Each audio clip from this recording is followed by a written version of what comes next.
조국 법무부 장관이 취임 35일 만에 전격 사퇴의 의사를 밝혔습니다.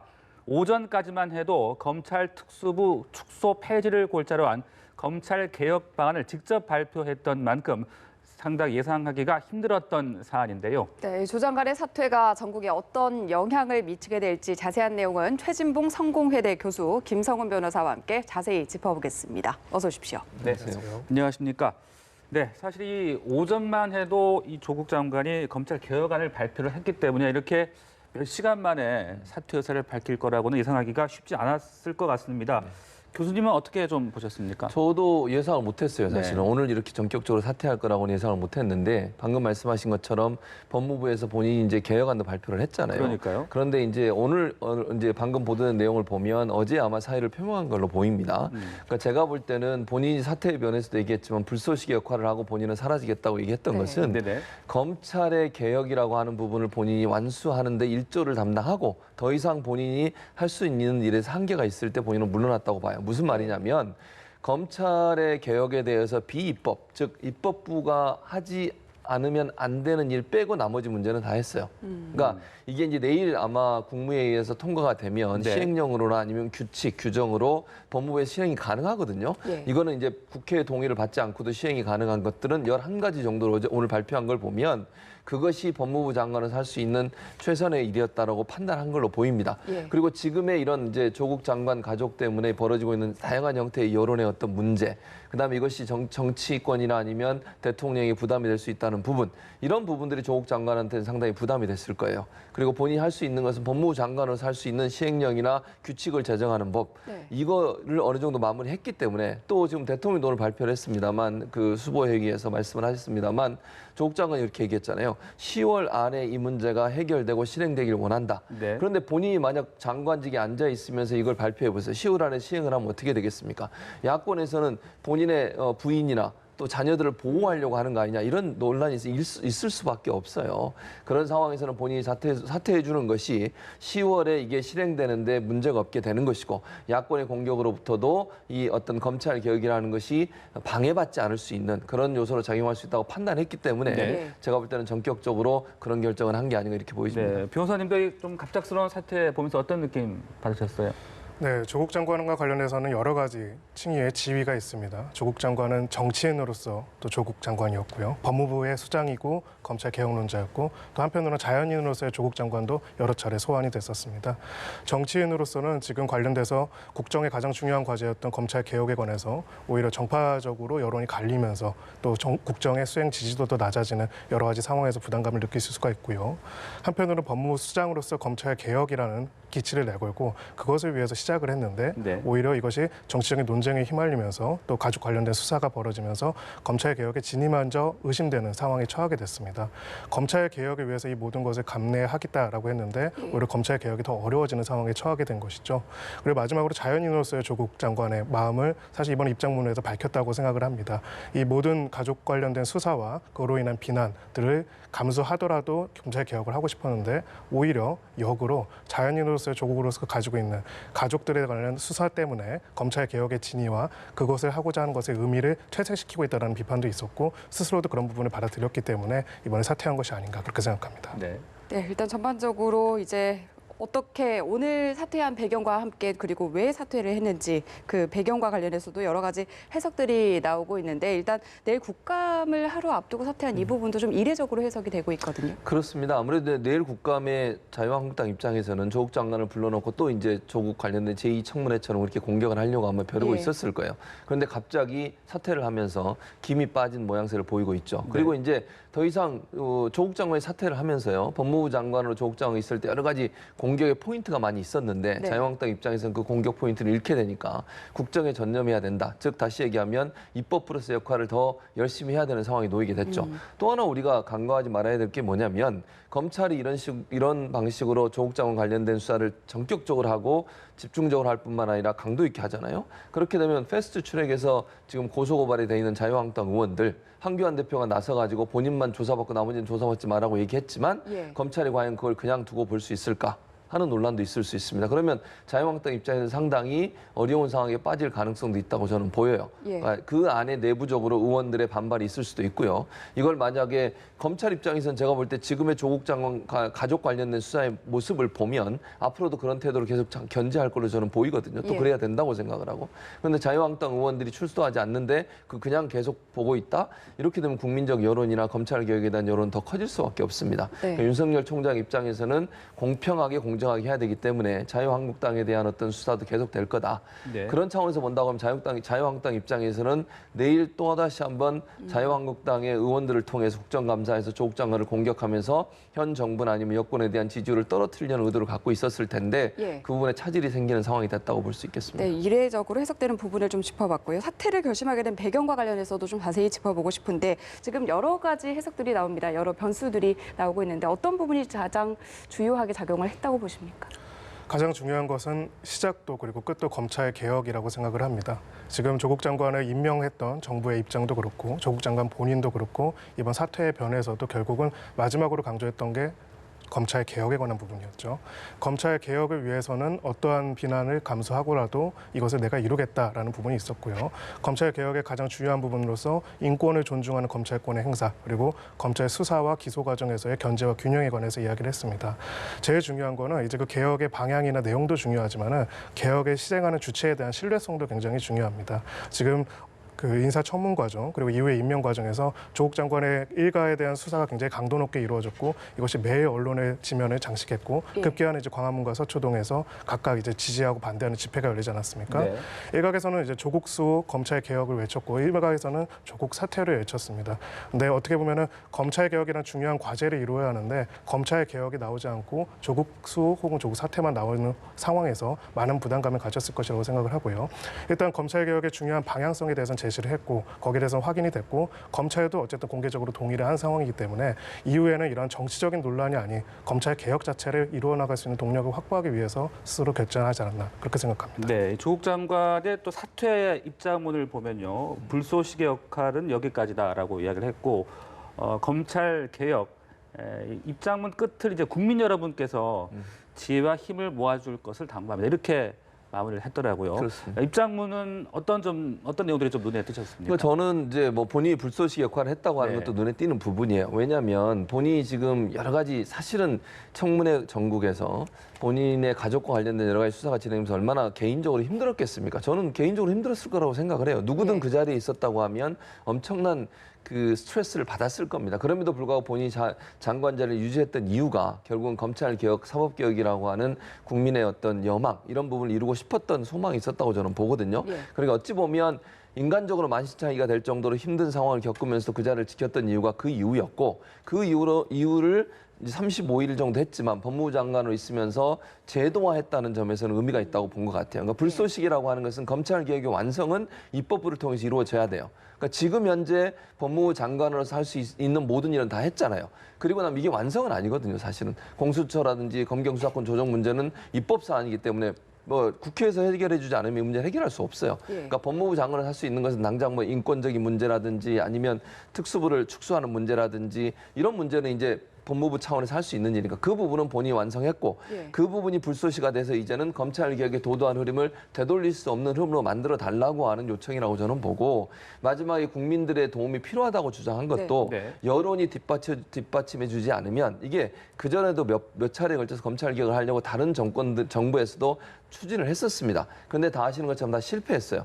그 국민적 여망이나 국민적 여론이 뒷받침해 주지 않으면 이게 어렵거든요. 사실 검찰 개혁은 쉬운 문제가 아니에요. 예. 그러다 보니까 국민들이 관심을 갖고 이 문제를 계속 문제를 제기해 주셔야만 검찰 개혁이 가능하다. 이 부분에 대해서 얘기한 거고 국민들의 여론이 지속되길 바라는 마음을 함께 담았지 않았나 이런 생각이 듭니다. 네, 네. 조 장관의 사퇴와 관련해서 문 대통령도 메시지를 내놨는데 국민의 갈등을 야기에 송구하다라고 하면서 현재 상황에 대해서 사과의 말을 남겼는데 이 메시지에 대해서는 어떻게 들으셨습니까?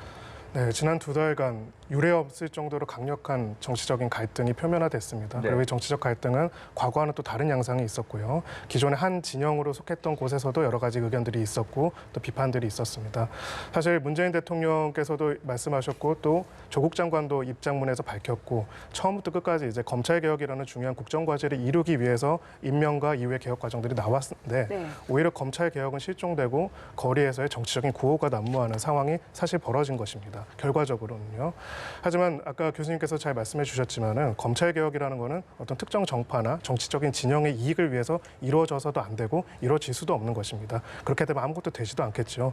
범국민적인 지지가 있어야 하고요. 진영과 어떤 논리를 떠나가지고 바로 검찰 개혁을 검찰권의 인권을 존중하고 또 균제와 균형이 이루어지는 방식으로 바꿔야 하는 과제가 있습니다. 이 과제를 이루어야 하는데도 불구하고 수많은 정치적인 논쟁이 소모된 점 부분에 대해 가지고 유감을 표명했다고 그렇게 생각합니다. 네, 자 이렇게 조 장관이 전격적으로 사퇴를 하면서 여야 각 당의 반응도 지금 나오고 있는데 어떻습니까? 여야 각 당의 앞으로 셈법 어떻게 좀 보고 계십니까? 저는 일단 여당 같은 경우에는 이번 일을 계기로 해서 그러니까 조국 장관의 사퇴를 계기로 해서 패스트트랙에 올려 있는 사법개혁안 예. 이걸 어떤 형태로는 빠르게 추진하려고 할 겁니다. 네. 근데 물론 그게 쉽지만은 않아요. 이유는 이렇습니다. 150명이라고 하는, 그러니까 150명 정도가 필요하잖아요. 지금 과반수 이상이 동의를 해줘야 본회의에서 통과가 되는데 패스트트랙에 올려있다 하더라도 본회의에 부의했는데 그게 부결이 돼버리면 아무 의미가 없잖아요. 예. 그런데 지금의 상황을 보면 정치 지형을 보면 그게 쉬운 상황이 아니에요. 지금. 왜냐하면 바른미래당, 그다음 민주평화당 예전에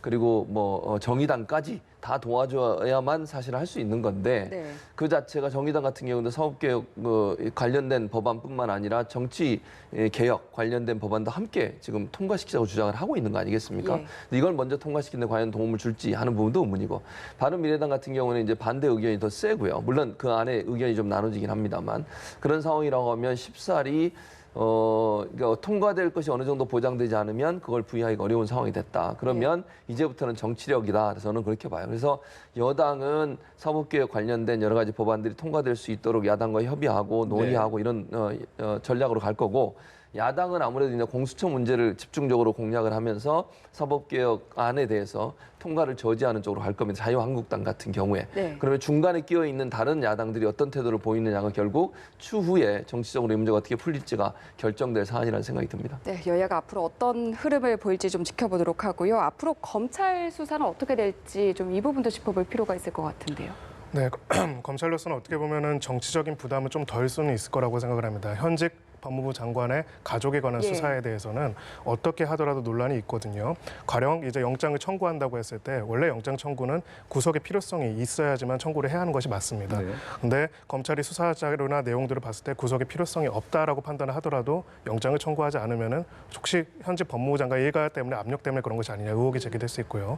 반대로 영장의 필요성이 있기 때문에 청구를 하면은 마치 이거는 또 검찰 개혁에 저항하는 것이 아니라 정치적인 해석들이 그동안 계속 난무되지 않았습니까? 이런 부분으로부터 좀 자유롭게 어떻게 보면은 공정하게 구속의 사유를 판단해서 할 수 있는 정치적인 지형을 만들었다라고 생각을 하고요. 예. 다만 이제 검찰이 원래 해야 하는 일은 정치가 아니지 않습니까? 이 지형과 무관하게 이제 해야 할 수사들을 제대로 해야 하는 것이 맞고요.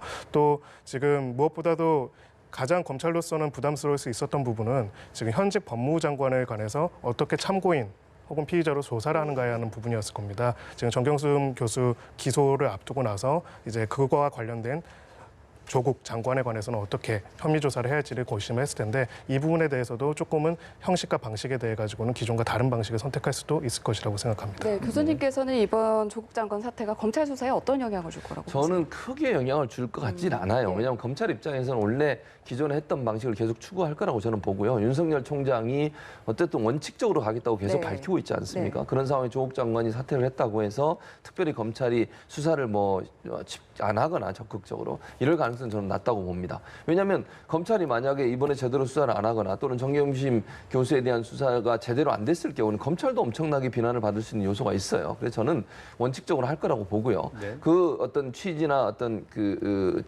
지향점 이런 부분들은 계속될 거라고 보고 그것이 이제 정경심 교수 관련된 수사뿐만 아니라 자유한국당 관련된 수사에도 영향을 미칠 거라고 제가 아까도 말씀드렸지만 그럴 예. 가능성이 있다. 그래서 검찰은 조국 장관 사퇴와 무관하게 본인들이 할 일을 할 걸로 보여지고 다만 한 가지 검찰 개혁에 대해서 조금 더 선제적으로 적극적으로 나설 가능성 네. 그 가능성은 있다고 보여집니다. 네, 정경심 교수 소환 얘기 아까 앞서 잠깐 하셨습니다만 오늘 5번째로 소환돼서 조사를 받다가 조사 중단을 요구했다고 하더라고요. 네. 그런 부분들은 어떻게 봐야 되는 거예요? 사실 정경심 교수에 대한 소환 조사에 대해서는 형평성 논란도 계속 있어 오지 않았습니까? 네, 맞습니다. 하지만 이제 검찰 조사라는 게 저희는 변호사다 보니까 네. 검찰 조사에 많이 참여해서 보게 되는데요. 굉장히 큰 심리적인, 육체적인 압박이 가해지는 건 사실입니다. 그래서 검찰 수사관 입장에서는 이제 건강상의 이유로 조사 중단을 요청하는 경우에는 네. 조사 중단 요청을 거의 받아들여 주고요. 그렇군요. 뭐 그것을 강제로 이제 쓰러질 것 같다라고 하는데 뭐 잡아놓고 이제 12시까지 조사할 수 있지는 않습니다. 다만 이제 그동안의 특수수사의 관행들을 보면은 상당히 강압적인 수사들이 계속 있었고 그로 인해서 불미스러운 사건들이 많이 있었는데 네. 이번 검찰 수사와 관련해 가지고는 혹시 이것을 편의를 봐주는 것이 아니냐 이런 의혹들도 예. 많이 제기되었죠. 근데 개인적으로 변호사의 입장에서는 어떤 네. 진영을 떠나서 보자면은 검찰 수사는 편의를 봐주는 문제가 아니라 피의자의 인권을 보호하는 상태에서 진행되는 것이 맞습니다. 그거는 이제 앞으로 자유한국당 의원들이 소환이 돼도 마찬가지고요. 누구가 소환되더라도 앞으로 검찰권 행사에서 지켜야 합니다. 네. 검찰의 어떤 힘, 과도한 권력, 그리고 개혁의 과제는 바로 이런 것들을 임의로 지키지 않고 무소불위로 할 수 있었던 부분에서 나왔던 것이거든요. 네. 물론 이제 공교로운 부분이 있죠. 공교로운 부분이 있기 때문에 당연히 그런 비판이 있을 수는 있겠지만은 뭐 일반적으로 이렇게 건강상의 이유로 조사가 중단이 되거나 하는 부분들은 원래 검찰이 당연히 해야 하는 부분 중에 하나라고 생각합니다. 네, 정 교수에 대한 구속영장 청구 가능성은 어떻게 보고 계십니까? 구속영장 청구 가능성이 저는 있다고 생각을 합니다. 네. 사실 제일 중요한 부분들은 구속영장 청구에서는 혐의 사실이 얼만큼 소명이 되었는지 그리고 증거 인멸의 우려가 있는지 사실 이 두 가지가 굉장히 중요하고요. 물론 혐의 사실이 그 종류는 많지만 하나하나가 굉장히 어떻게 보면 중대한 범죄는 아직까지 나타나지는 않은 상황입니다. 물론 뭐 어디가 중대한지는 정치적인 판단에 따라 다를 수는 있겠지만요. 다만 이제 중요한 부분 중에 하나는 증거인멸 관련된 부분입니다. 예. 특히 이제 지금 노트북의 행방과 관련해 가지고 노트북을 건네 받았다라고 진술한 사람도 있고 객관적인 물증이 있는데 만약 이 부분들에 대해서 임의 제출이 이루어지지 않거나 이것을 은닉했다라는 판단이 든다면은 이 부분을 중요한 영장 청구의 사유로 삼을 수는 있다고 생각합니다. 다만 검찰로서도 아까 말씀하셨듯이 이제 객관적으로 중립적으로 하려고는 하겠지만은 이번에 법무부 장관의 사퇴로 인해서 상당한 또 정치적인 압박도 있을 수는 있다고 생각을 합니다. 네. 그런 면에서 어떻게 보면 영장 청구 부분에 있어가지고 좀 더 신중을 기하지 않을까 그렇게 생각합니다.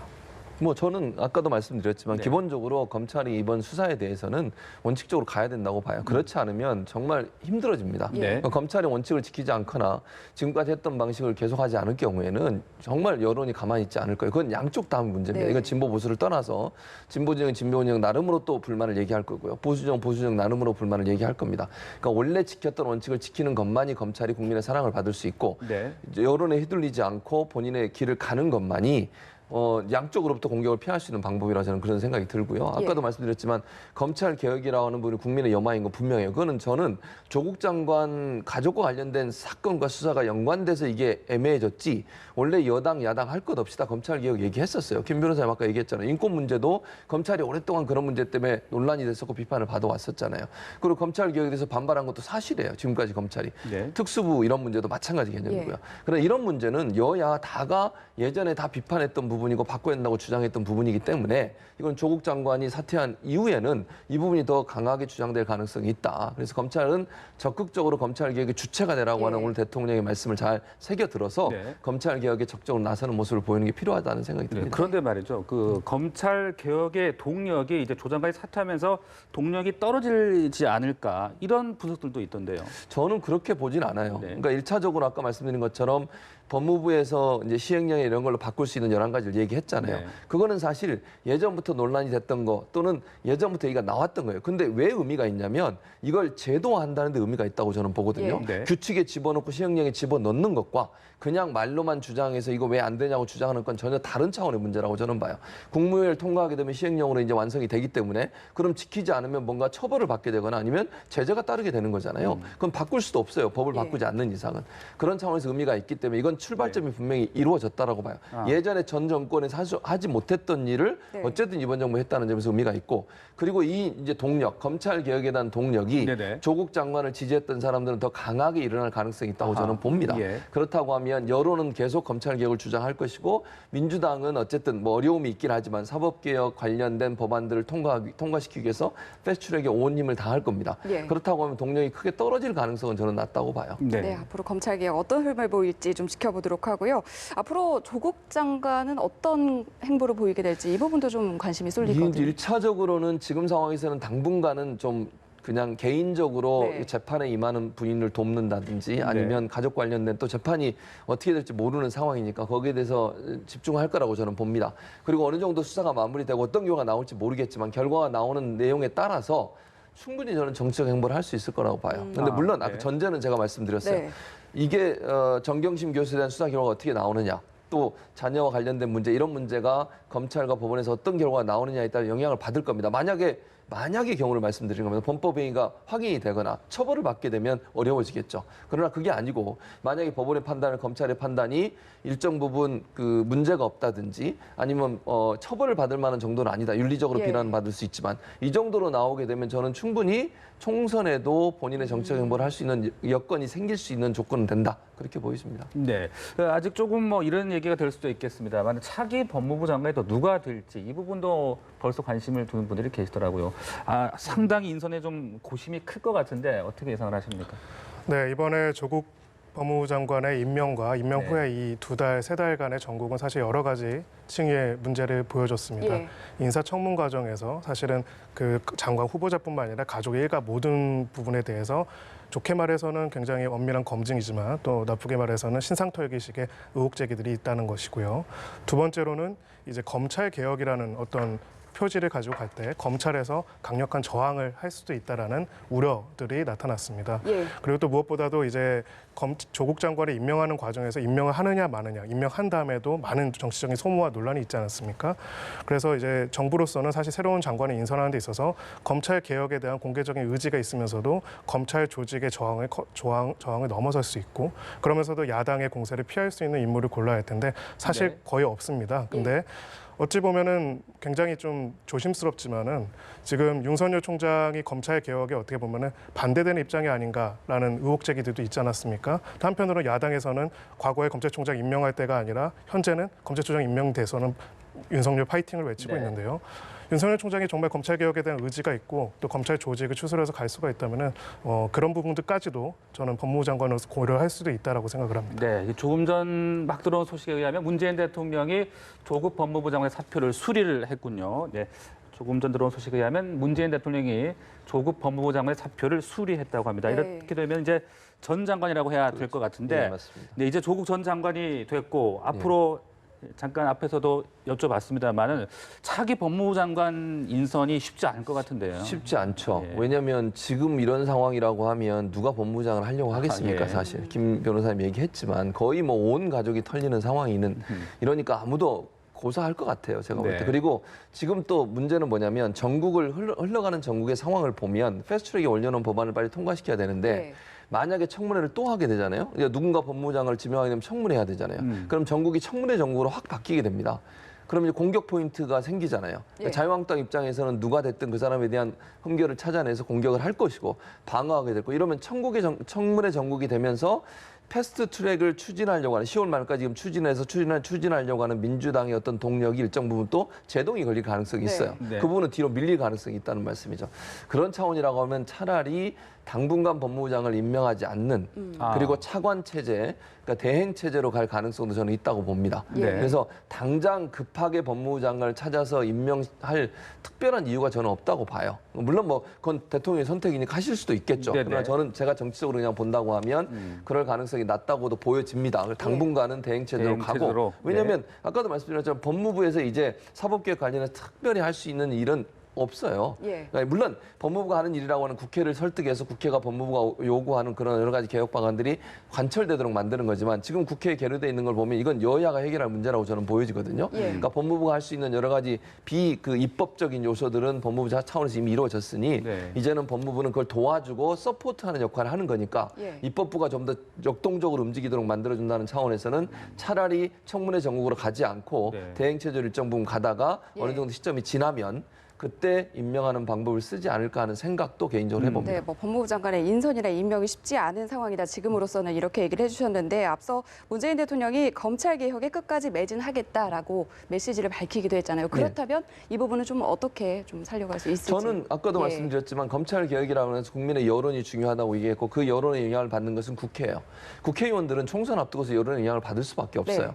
그런 차원이라고 하면 검찰 개혁에 대한 국민의 뜨거운 열망이 더 세진다고 하면 국회의원들도 일정 부분 여론을 무시하지 못할 겁니다. 그런 차원에서 국민의힘, 국민의 여망이 일정 부분 정치권을 움직이게 만들 것이고요. 그 동력을 통해서 정당성을 확보하게 되면 그렇게 되면 이제 사법개혁이라고 하는 이 패스트트랙에 올려진 사법개혁 법안들을 통과시키는데 일정 부분 도움을 받을 거라고 봐요. 제가 아까도 말씀드렸지만 민주당은 자유한국당이 동의를 끌어내는 데까지는 노력하지 않을 겁니다. 물론 뭐 대화하고 협의하고 하는 부분은 열심히 할 겁니다만 자유한국당이 도움을 줄 거라는 생각하지 않을 거예요. 다만 나머지 야당들을 어떻게 설득해서 선거법과 함께 이 법을 같이 통과시킬 수 있을 거냐 하는 부분, 이 부분이 이제 가장 그 키가 될 텐데 그건 결국 국민들의 여론이 중요하게 작용할 거라고 보고요. 그런 차원에서 본다고 하면 다른 소수 야당들을 설득하는 과정에 집중하고 국민의 여론이 검찰 개혁에 좀 더 크게 부응하도록 만들어주는 분위기를 통해서 검찰 개혁도 사법 개혁 법안들 처리 문제를 추진해 갈 가능성이 있지 않겠나 이렇게 생각이 됩니다. 네. 윤석열 검찰총장의 거취라든지 행보에 대해서는 어떻게 생각하세요? 저는 당분간은 윤석열 검찰총장은 계속 갈 거라고 보고요. 일부에서 저는 일부 그건 민주당 의원들의 주장인데 네. 같이 동반 사퇴한다 이런 얘기가 있었어요. 저는 네. 그건 좀 바람직하지 않다고 봅니다. 예. 개인적으로. 그러니까 윤석열 총장은 본인의 이게 윤석열 총장의 거취를 결정할 수 있는 딱 두 사람이에요. 대통령과 본인이에요. 네. 본인이 판단해서 만약에 물러나야 된다고 생각하면 본인이 물러나시겠죠.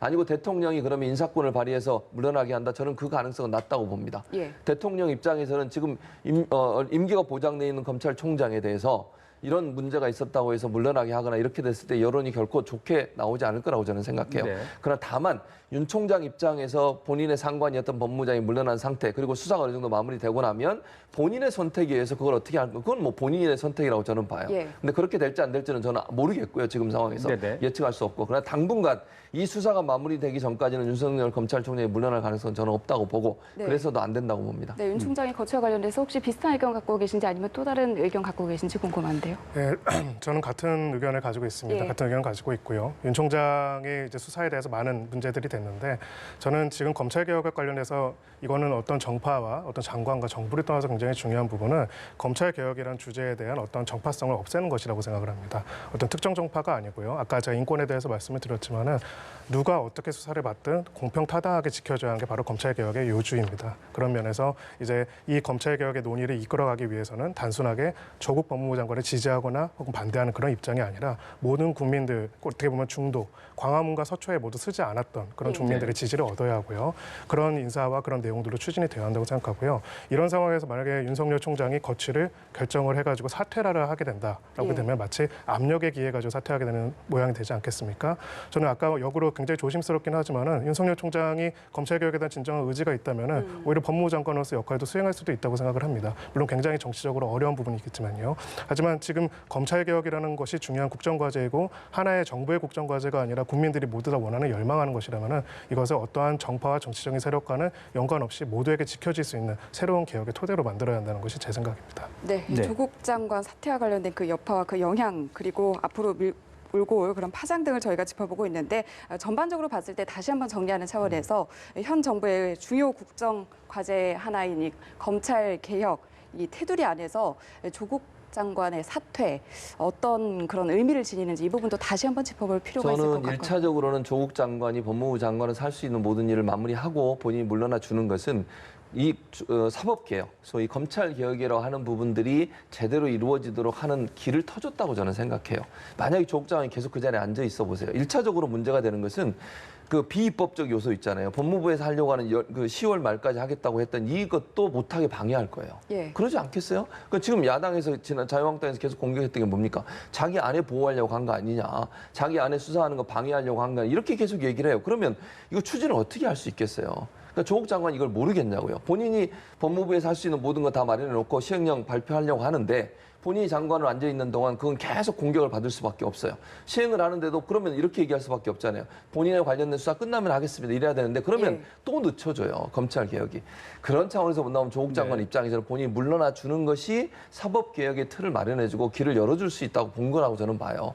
그러니까 이 소위 비입법적 요소들을 바로 시행을 해야 되고 그것이 추진력이 돼가지고 사법 개혁 입법까지도 다 될 수 있도록 하는데 어떤 불쏘시개 역할을 하겠다는 것도 그 차원에서 본인이 물러나 주는 것이 본인과 관련된 여러 가지 논란들을 불식시켜주고 예. 그래야만 사법 개혁에 대한 탄력이 붙을 수 있다고 판단했다고 저는 보거든요. 예. 그런 차원에서 본다면 조국 장관의 사태는 네. 사법 개혁을 위한 새로운 어떤 기회가 열렸다 이렇게 보는 게 맞을 것 같습니다. 네, 사실 이 서초동 집회와 광화문 집회로 양분되면서 새 대결 양상을 보이면서 감정의 골이 깊어지는 거 아니냐 상당히 우려가 많았지 않습니까? 그렇죠. 이 조국 장관 사태를 어떻게 그런 여론도 좀 그런 부분을 좀 해소가 될 수 있을지 어떻게 전망을 하십니까? 저는 그렇게 되길 바라고요. 네. 다만 이제 오늘도 이제 자유한국당의 대변인이나 대표나 원내대표의 발언을 들어보면 이걸 계속 끌고 가고 싶어요.